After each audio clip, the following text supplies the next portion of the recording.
시편 66편 8절로 20절 말씀, 제가 말씀을 봉독합니다. 만민들아 우리 하나님을 송축하며 그의 찬양소리를 들리게 할지어다. 그는 우리 영혼을 살려두시고 우리 실족함을 허락하지 아니하시는 주시로다. 하나님이여 주께서 우리를 시험하시되 우리를 단련하시기를 은을 단련한 같이 하셨으며 우리를 끌어 그물에 걸리게 하시며 어려운 짐 우리 허리에 메어두셨으며 사람들이 우리 머리를 타고 가게 하셨나이다. 우리가 물과 불을 통과하였더니 주께서 우리를 끌어내사 풍부한 곳에 들으셨나이다. 내가 번제물을 가지고 주의 집에 들어가서 나의 소원을 주께 갚으리니 이는 내 입술이 낸 것이요 내 환난 때에 내 입이 말한 것이니이다. 내가 순양의 향기와 함께 살진 것으로 주께 번제를 드리며 수소와 염소를 드리리이다. 하나님을 두려워하는 너희들아 다 와서 들으라. 하나님이 나의 영혼을 위하여 행하신 일을 내가 선포하리로다. 내가 나의 입으로 그에게 부르짖으며 나의 혀로 높이 찬송하였도다. 내가 나의 마음에 죄악을 품었더라면 주께서 듣지 아니하시리라. 그러나 하나님의 실로 들으셨으며 내 기도의 소리에 귀를 기울이셨도다. 하나님을 찬송하리로다. 그가 내 기도를 물리치지 아니하시고 그의 인자하심을 내게서 거두지도 아니하셨도다. 아멘. 할렐루야. 하나님의 은혜와 평강이 저와 성도의 모든 삶에 충만하시기를 주님의 이름으로 축원드립니다. 요 근래 코로나19 확진자가 늘고 있다는 소식이 우리 마음을 참으로 무겁게 합니다. 그런데 또 한편으로는 백신이 또 나왔다 하는 소식이 들려오고 있습니다. 또 그제 뉴스를 보니까 우리나라에서는 빠르면 내년 봄에는 백신을 접종할 수 있을 것이다. 이런 소식도 들려오고 있습니다. 근데 조금 걱정되는 것은 백신이 너무 빨리 나온다는 거예요. 이게 정말 안전한가 하는 의문이 자꾸 생기는 거죠. 그래서 우리는 이런 소식을 들으면서 정말 그렇게 됐으면 좋겠다 하는 마음을 가지고 하나 앞에 기도해야 되겠습니다. 또 우리는 기도할 때마다 안전한 백신 그리고 치료제를 우리나라 의료진들에게도 허락해 주시길 위해서 우리 기도해야 되겠습니다. 그리고 코로나19가 소멸돼서 오늘 집사님이 기도하신 것처럼 옛날 우리가 이 코로나19가 없었던 시대에 누렸던 그때의 그 시간으로 돌아가서 정말 그때가 얼마나 하나님께 주신 축복을 누렸던 때인가 하는 것을 생각하고 감사드릴 수 있게 해달라고 기도해야 되겠습니다. 어쨌든 올 겨울은 정말 우리가 조심해야 되겠습니다. 감기에 걸리지 않도록 정말 우리 모두가 조심하고 또 조심해야 되겠습니다. 항상 강건하시기를 주님의 이름으로 축원드립니다. 오늘 읽지는 않았지만은 1절과 2절의 말씀을 보면은 오늘 시편을 쓰신 분은 이렇게 말씀하셨어요. 온 땅이여 하나님께 즐거운 소리를 낼지어다. 그의 이름의 영광을 찬양하고 영화롭게 찬송할지어다 라고 말씀하셨어요. 또 본문 8절에서는 만민들아 우리 하나님을 송축하며 그의 찬양 소리를 들리게 할지어다 이렇게 말씀하셨고, 또 20절 상반절 가서 보면은 하나님을 찬송하리로다 이렇게 말씀하고 계신 것을 볼 수가 있어요.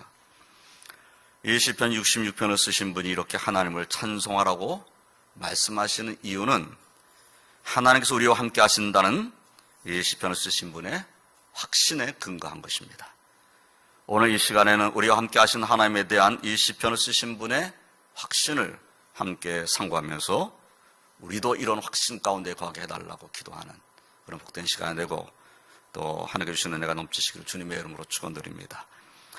첫째로 우리와 함께 하신 하나님께서는 우리를 지키시는 하나님이시라는 확신입니다. 이 시편을 쓰신 분은 본문 9절에서 그는 우리 영혼을 살려두시고 우리의 실족감을 허락하지 아니하시는 주시로다 이렇게 찬송합니다. 하나님은 우리 영혼을 살려두시는 하나님이시다. 그리고 우리의 실족함을 허락하지 아니하시는 주님이시다. 이런 믿음의 고백과 찬송인 거죠. 이 말씀은 시편 121편 3절로 8절 말씀과 좀 잘 연결이 됩니다. 여호와께서 너를 실족하지 아니하게 하시며 너를 지키시니가 졸지 아니하시리로다. 이스라엘을 지키시는 졸지도 아니하시고 주무시도 아니하시리로다. 여호와는 너를 지키시는 이시라. 여호와께서 내 오른쪽에서 내 그늘이 되시나니 낮에 해가 너를 상하게 하지 아니하며 밤에 달도 너를 해치지 아니하리로다. 여호와께서 너를 지켜 모든 혼란을 면하게 하시며 또 내 영혼을 지키시리로다. 여호와께서 너의 출입을 지금부터 영원까지 지키시리로다. 이 시편 121편을 쓰신 분도 하나님이 우리를 지키시는 하나님이시다, 우리 영혼을 지키시는 하나님이시다 라고 찬송하고 있음을 볼 수가 있죠. 또한 이 말씀은 사도 바울께서 고린도전서 10장 13절에서 하신 말씀, 사람이 감당할 시험밖에는 너희가 당한 것이 없나니 오직 하나님이 비쁘사 너희가 감당하지 못할 시험당함을 허락하지 아니하시고 시험당할 즈음에 또한 피할 길을 내사 너희로 능히 감당하게 하시느니라. 이 사도 바울의 말씀과도 잘 통합니다. 하나님은 우리와 함께 하십니다. 우리를 인도하시는 하나님이십니다. 우리를 지키시는 하나님이십니다. 이 확신이 오늘날 우리 심령 가운데 충만해야 될 줄로 믿습니다. 이런 말씀을 통해서 우리와 함께 하시는 하나님께서는 우리 영혼을 살려주시고 지키시는 하나님이시며 우리의 실족함을 허락하지 아니하시고 시험 당할 쯤에 피할 길을 내시는 주님이시고 모든 환난을 면하게 하시는 하나님이시다라는 사실을 우리는 깨닫게 됩니다. 하나님께서는 우리를 떠나 멀리 계신 분이 아니십니다. 하나님께서는 우리와 함께 하시는 임마누엘 하나님이십니다. 하나님 우리와 함께 하시는 임마누엘 하나님이시라는 사실을 우리는 잘 아는 대로 그분이 독생자 예수 그리스도 땅에 보내주심으로 확실하게 증거하고 증명해 주셨다는 겁니다. 여호수아에게 여호수아 1장 7절로 9절에서 오직 강하고 극히 담대하여 나의 종 모세가 내게 명령한 이 율법을 다 지켜 행하고 우러나 좌로나 취치 말라. 그리하면 어디로 가든지 형통하리니 이 율법책을 내 입에서 떠나지 말게 하며 주야로 그것을 묵상하여 그 안에 기록한 대로 다 지켜 행하라. 그리하면 내 길이 평탄하게 될 것이며 내가 형통하리라. 내가 내게 명령한 것이 아니냐. 강하고 담대하라. 두려워하지 말며 놀라지 말라. 내가 어디로 가든지 내 하나님 여호와가 너와 함께 하느니라. 여호수아를 이제 가나안 땅으로 보내실 때, 그 가나안 땅을 정복하라고 보내실 때 하나님께서 주신 말씀입니다. 강하고 담대하라. 두려워하지 말라. 놀라지 말라. 네가 어디를 가든지 내 하나님 여호와가 너와 함께 하느니라. 하나님이 너와 함께 하시니까 강하고 담대하라는 거지요. 강하고 담대할 뿐만 아니라 또한 하나님 말씀을 떠나지 말라고 그렇게 말씀을 하신 겁니다. 이렇게 여호수아에게 말씀하신 하나님께서 오늘날 우리의 하나님 임마누엘의 하나님이심을 확신하고 말씀을 따라가며 강하고 담대한 믿음을 하나님께 영광 올려드리는 저와 성도님들이 다 되시기를 주님의 이름으로 축원드립니다. 두 번째로 우리와 함께 하시는 하나님께서는 우리를 단련하시는 하나님이시라는 확신입니다. 본문 9절로 12절을 보면은 하나님이여 주께서 우리를 시험하시되 우리를 단련하시기를 은을 단련한 같이 하셨으며 우리를 끌어 그물에 걸리게 하시며 어려운 짐을 우리 허리에 메어주셨으며 사람들이 우리 머리를 타고 가게 하셨나이다. 우리가 불과 물을 통과하였더니 주께서 우리를 끌어내사 풍부한 곳에 들이셨나이다 라고 말씀하십니다. 이 말씀에서 우리는 하나님께서는 우리의 영혼을 살려주시고 실족함을 허락하지 아니하시는 하나님이시지만은 때로는 은을 단련하신 것 같이 우리를 단련하시는 하나님이라는 사실을 이 말씀을 통해서 알게 되는 것입니다. 은을 단련하는 것은 불순물을 제거함으로써 더욱 순도 높은 은을 얻기 위함입니다. 보다 더 순도가 높은 은을 얻으려면 은을 단련해야 돼요. 정말 순도 높은 금을 얻으려면 금을 단련해야지. 뜨거운 물에 집어넣었다 꺼냈다 하는 일들을 계속해서 불순물을 제거해야 합니다. 그러면 우리를 오늘 단련같이 단련하신 것은 우리로 하나님의 거룩하심에 참여하는 자가 되게 하시려는 하나의 뜻과 목적이 있다는 것을 우리는 알아야 합니다. 그렇습니다. 왜 하나님께서 하나님의 백성을 단련시키시는가? 왜 고난을 겪게 하시는가? 그것을 통해서 우리의 모든 허물, 우리의 죄악 이런 것들 하나님 앞에 회개하고 하나님을 의지하게 만드시려고, 그래서 하나님의 거룩함에 참여하게 하시려고 하시는 하나님의 뜻이 있다는 겁니다. 그러므로 단련을 받을 때는 괴롭고 힘들지만은 단련을 다 견디고 난 후에는 믿음의 승자가 되는 것입니다. 우리를 그물에 걸려 죽게 하시거나 어려운 짐으로 인해 완전히 쓰러지게 하시거나 사람들의 박해로 인하여 절망에 빠지게 하시거나 불가물을 통과하지 못하게 하시고 시험에 빠지게 하시는 그런 하나님이 아니시라는 사실을 우리는 확신해야 합니다. 아무리 어려워도 하나님이 여기서 나를 죽게 만들려고 하시는 것은 아니다. 이런 확신이 우리에게 있어야 된다는 거지요. 우리를 끌어 그물에 걸려 가시는 혼란, 어려운 짐을 우리 허리에 메워두시는 고난, 그리고 사람들 위에 머리를 타고 가게 하시는 박해, 불가물을 통과하는 시련의 시간들을 견뎌내게 하시고 우리를 끌어내서 풍부한 곳에 들이시는 것이 하나님의 인도하심을 우리는 깨달아야 합니다. 그래서 이러한 모든 우리 삶 가운데 일어나는 혼란과 고난과 또는 박해와 시련과 시험의 시간들은 하나님께서 오늘 단련하신 것 같이 우리를 단련하시는 것이다. 우리 하나님 나를 단련하시는 하나님이시다 라는 것을 깨닫게 하시는 겁니다. 성경에는 이러한 사실을 깨달은 믿음의 선진들이 많이 계신데 그 중에 몇 분의 말씀을 함께 우리가 살펴보면은 시편 119편을 쓰신 분은 71절에서 고난당한 것이 내게 유익이라 이러한 말미암아 내가 주의 율례들을 배우게 되었나이다 라고 찬송했습니다. 고난 겪을 때는 너무나 힘들고 괴로운 것이지요. 힘든 일을 겪고 나면은 정말 고통스럽잖아요. 그 기간 동안에는 얼마나 힘들어요. 그런데 그 고난의 때에 무엇을 배웠는가? 하나님의 율례를 배우게 됐다는 겁니다. 그 고난을 겪으면서, 그 힘든 일을 겪으면서 또 하나님을 찾게 된 거죠. 또 하나님 말씀 묵상하고 그리고 하나님 앞에 기도하고, 그래서 고난이 나에게 유익이 됐다 이렇게 말씀하시는 겁니다. 환난을 당하고 있던 욥은 욥기 23장 10절에서 우리가 잘 아는 말씀했지요. 그러나 내가 가는 길을 그가 아시나니 그가 나를 단련하신 후에는 내가 순금같이 되어 나오리라. 고난의 시간은 나를 단련하시는 시간이다. 그러나 나를 단련하신 후에는 내가 순금같이 되어 나오리라. 불순물이 다 제거되고 정말 하나님께 영광을 얻을 수 있는 그런 사람이 되게 하실 것이다. 이런 믿음이 욥에게 있었다는 겁니다. 신약성경에서는 예수님의 동생 야고보께서 야고보서 1장 12절에서 이렇게 말씀하셨어요.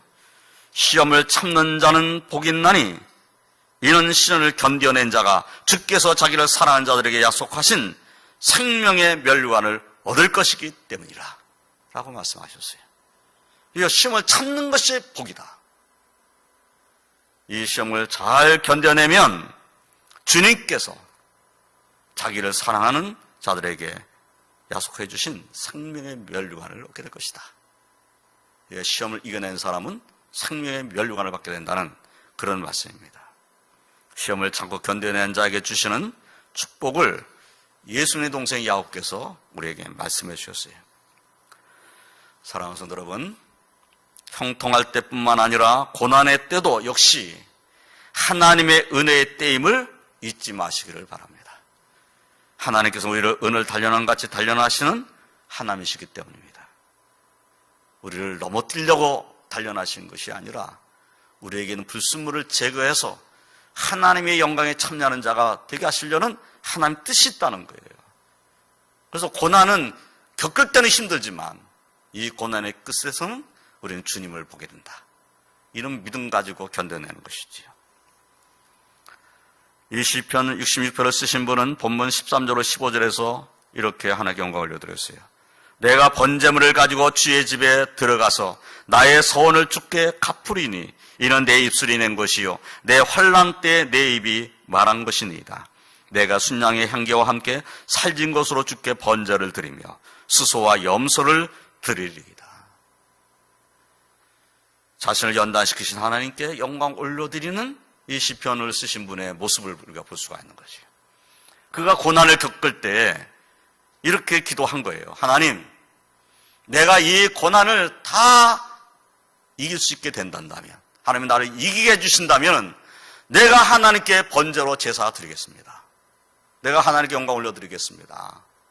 라고 말했었는데 하나님께서 나를 고난에서 건져내셨다는 거지. 그래서 내가 하나님께 소원한 대로 내가 번제물을 가지고 주께로 나아간다. 주께 영광 올려드리겠다라는 그러한 믿음인 것이죠. 저와 성도님들도 우리를 위해 십자가를 지신 예수님께서 우리를 긍휼히 여기신다는 확신을 가지고 고난의 때일수록 예수님의 십자가를 묵상하면서 어려운 때를 인내하고 견뎌내는 그런 성도들이 되시기를 주님의 이름으로 축원드립니다. 그리고 하나님께 영광 올려드리는 믿음의 승리자가 되고 약속하신 생명의 면류관의 그 주인공들이 다 되시기를 주님의 이름으로 축원드립니다. 세 번째로 우리와 함께 하시는 하나님께서는 나의 기도를 물리치지 아니하시는 하나님이시라는 확신입니다. 이 시편을 쓰신 분은 본문 16절로 20절에서 이렇게 말씀했어요. 하나님을 두려워하는 너희들아 다 와서 들으라. 하나님이 나의 영혼을 위하여 행하신 일을 내가 선포하리로다. 내가 나의 입으로 그에게 부르짖으며 나의 혀로 높이 찬송하였도다. 내가 나의 마음에 죄악을 품었더라면 주께서 듣지 아니하시리라. 그러나 하나님이 실로 들으셨으며 내 기도 소리에 귀를 기울이셨도다. 하나님을 찬송하리로다. 그가 내 기도를 물리치지 아니하시고 그의 인자하심을 내게서 거두지도 아니하셨도다. 이 시편을 쓰신 분은 지금 16절로 20절에서 우리라는 복수형을 사용하지 않았어요. 나라는 단수형의 단어를 써서 자신의 경험에 대해서 말씀을 한 겁니다. 이것이 나의 경험입니다. 내 영혼을 위해서 행하신 하나님의 일을 한번 들어봐라. 하나님께서 내 기도에 응답해 주셨다. 이런 말씀인 거죠. 하나님이 나의 영혼을 위하여 행하신 일을 내가 선포하리로다 라고 말하면서 마음의 죄악을 품지 않고 기도한 나의 기도 소리에 하나님께 귀를 기울이셨으며 들으셨고 물리치지 아니하셨다. 하나님께서 하나님 인자하심을 내게서 거두지도 아니하셨다. 이렇게 증거하면서 찬송하는 겁니다. 내가 기도에 응답받았다는 것은 아주 지극히 개인적인 경험입니다. 우리도 그렇잖아요. 나 하나님 앞에 기도했는데 응답받았어. 나 응답받았어 하는 말은 지극히 개인적인 경험이에요. 내가 하나님 앞에 어떤 기도 제목을 가지고 기도했는데 그 기도 제목에 응답을 받은 거예요.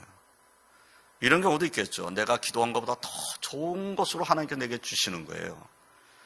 또는 내가 기도했는데 하나님께서 그 기도에 정말 내가 원했던 대로 그렇게 응답하시기도 해요. 어떤 경우에는 하나님께서 바로 즉각적으로 응답하시는 것이 아니라 기다리라고 응답하실 수도 있잖아요. 기도 응답 받지 못하는 일은 없습니다. 안 된다고 하시든지 기다리라고 하시든지 내가 지금 방금 너에게 응답했다라고 하시든지 응답은 분명히 와요. 그런데 지금 이 시편 기자가 하는 그 응답에 대한 말은 하나님 내 기도를 물리치지 않았다는 것은 자신이 기도한 대로 하나님께서 나를 긍휼히 여기셨다. 그런 말인 거죠. 자, 기도는 상당히 개인적인 경험입니다. 다른 사람들이 또 이렇게 말하죠. 우리 앞에 와서 나 기도했는데 응답받았어. 역시 그것도 그 사람의 개인적인 경험이에요. 또 우리도 이렇게 또 말할 수 있어. 우리가 기도한 대로 응답받았어. 이렇게 말할 수 있죠. 우리가 기도했는데 응답받았어. 가정에서 가족들과 함께 기도했는데 하나님께서 우리 가족들의 기도를 들어주셨다. 얼마나 감사한가. 그러면 그 가정의 기도 제목을 가족들이 함께 기도해서 함께 경험한 그런 일이 되는 거죠. 또 우리 교회 공동체가 하나님 앞에 기도 제목을 가지고 기도했어요.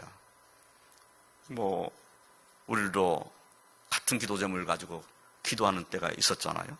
특히 우리 하나님 성전 건축할 때 우리가 기도 제목 함께 똑같은 기도문을 가지고 기도하고 그러기도 했잖아요. 그래서 응답받았어요. 우리가 하나님 앞에 기도한 대로 하나님 정말 우리의 공동체에 응답해 주신 거예요. 이렇게 경험이 있습니다. 기도 응답의 경험. 근데 그것이 상당히 개인적인 경험이라는 거예요. 이 응답에 대해서 설명하기가 쉽지가 않습니다. 내가 경험한 일을 쉽게 설명할 수가 없어요.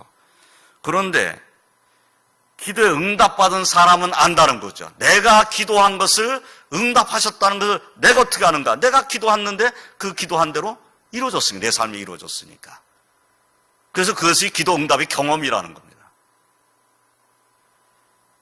그래서 기독교는 경험의 종교라는 겁니다. 경험의 종교. 응답받은 경험에 그 경험이 우리를 더 확신하게 만든다는 거예요.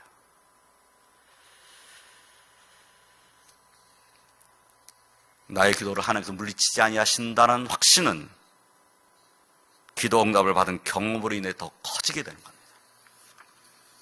정말 하나님은 내가 기도하면, 정말 내가 하나님 앞에 간절히 기도하면 응답하신다는 이 확신은 기도 응답의 경험으로 쌓여가는 거예요.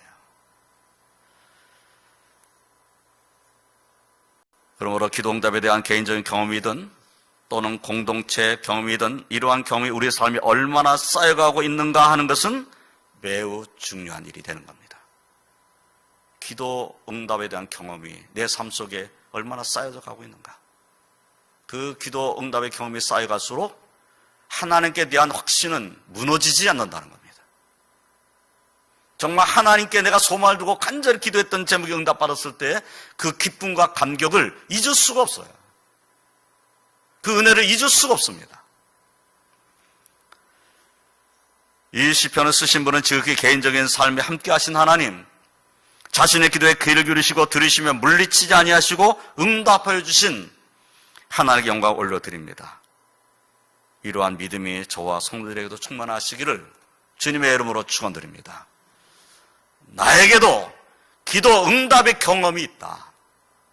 이런 은혜가 우리 삶 가운데 있어야 된다는 거죠. 사랑하는 성도 여러분, 하나님께서는 우리와 함께 하십니다. 그리고 하나님께서는 우리의 기도를 물리치지 아니하시는 하나님이십니다. 이러한 사실을 실제로 기도함으로 경험하여 더 믿음으로 충만하여지는 저와 성도들이 다 되시기를 주님의 이름으로 축원드립니다. 이제 말씀을 정리하겠습니다. 시편 66편을 쓰신 분은 하나님께 대한 확신으로 충만하였습니다. 그에게는 하나님은 우리와 함께 하시는 하나님이시라는 확신, 우리를 지키시는 하나님이시라는 확신, 우리를 단련하시는 하나님이시라는 확신, 기도를 물리치지 아니하시는 하나님이시라는 확신이 있었습니다. 그리고 하나님께 찬송과 영광을 올려드렸습니다.